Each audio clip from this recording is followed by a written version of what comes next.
Hi, I'm Dr. Karol Darsa, author, psychologist, and founder of Reconnect Trauma Treatment Center in Los Angeles.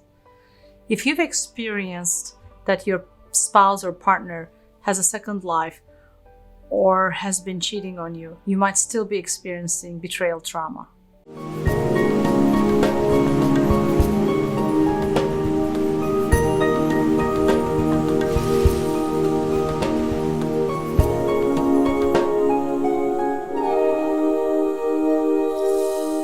A lot of people think trauma is all about being exposed to violence or war or abuse, but actually there's something that's called betrayal trauma. When somebody that you trust betrays your trust, lies, or cheats on you. I'd like to talk today about especially betrayal trauma among couples when it's in a romantic relationship. But that's not the only time that can happen. It can happen in family or among friendships as well. So this type of trauma really refers to the pain and the emotional distress that occurs when a trusted person, again, especially your spouse, is violating your trust. So it may create a shock in your life. It's almost like a rug being pulled out of your feet underneath you and can cause a lot of anxiety, a shock, depression, addiction, or an isolation. I want to read a quote for you from William Blake. It's easier to forgive an enemy than to forgive a friend.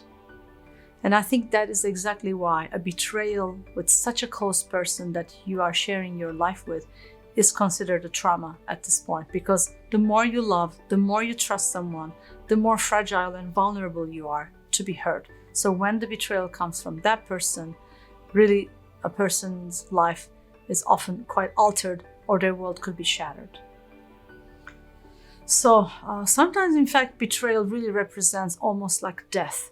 Yes, it's not that somebody died, but what you know as your life, what you know as your truth could be dead right now. So I have often experienced people who talked about finding out that their partners had a completely second hidden life, right? With everything. It's almost like they were living a double life. And you can imagine the shock that a person feels in front of that.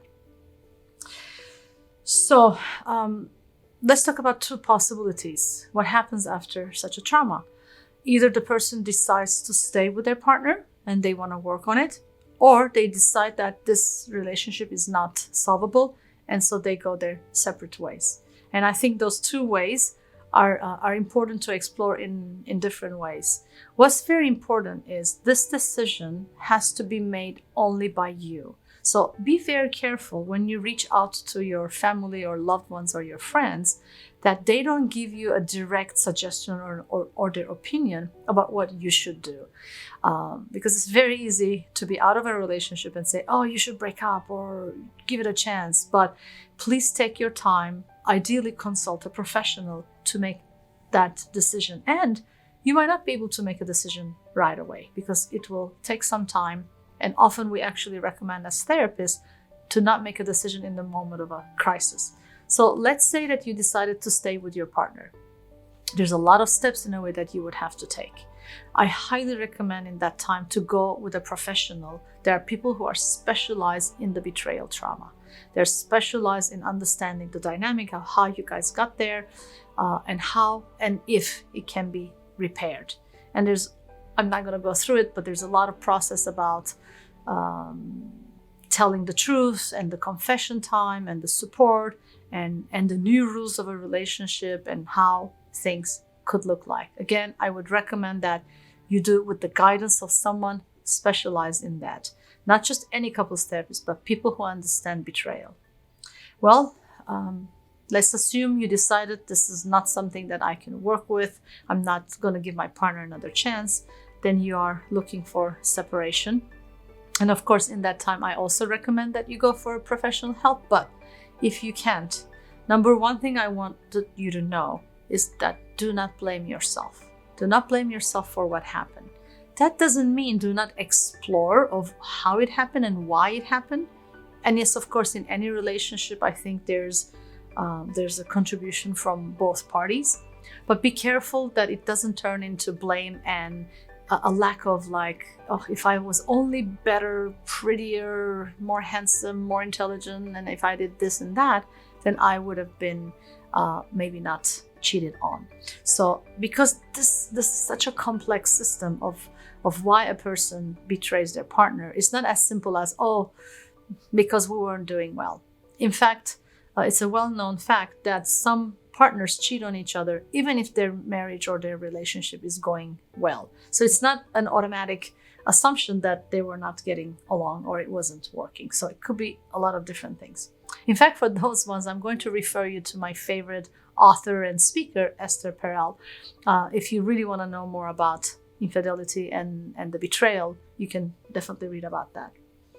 So again, if you're separated from your partner, one other suggestion I have is avoid rebound relationships. So don't jump from this relationship into something else without actually having the time to process, to grieve what happened, because you're going to need some grieving. There's, again, the death of the relationship that you knew, and maybe the death of your illusion of what your family looked like until today. So take your time. Seek out success. Look for support in friendships, in family, maybe giving some time to volunteering or focusing even on your work. Those could be some positive ways to deal with this loss and this shock. Definitely take care of your physical health and your mental health in general.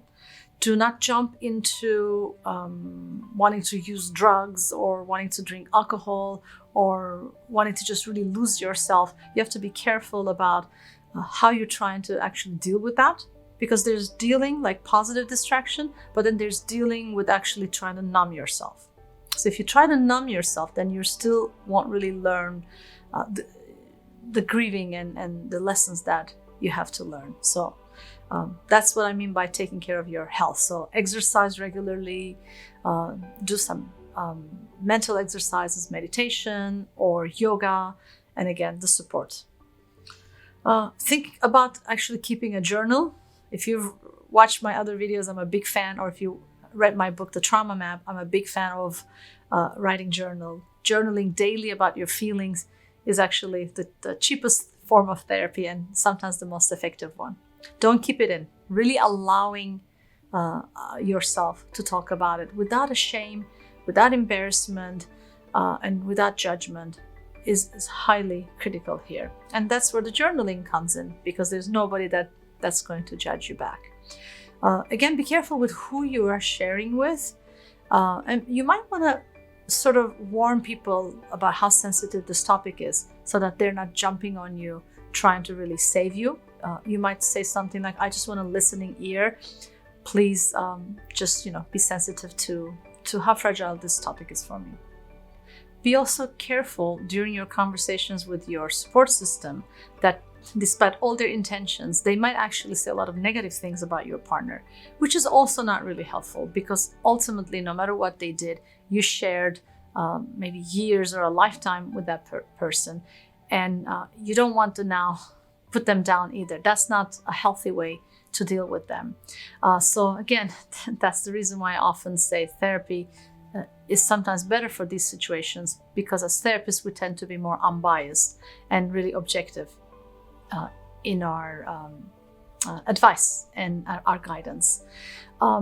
Don't be surprised if you're really feeling a sense of emptiness. It's almost like you can feel it in your body, because you have built something with this person, and all of a sudden when they're gone and when your image and the reality of what you thought was reality is taken away, you almost will have a sense of falling down in a maybe state of shock.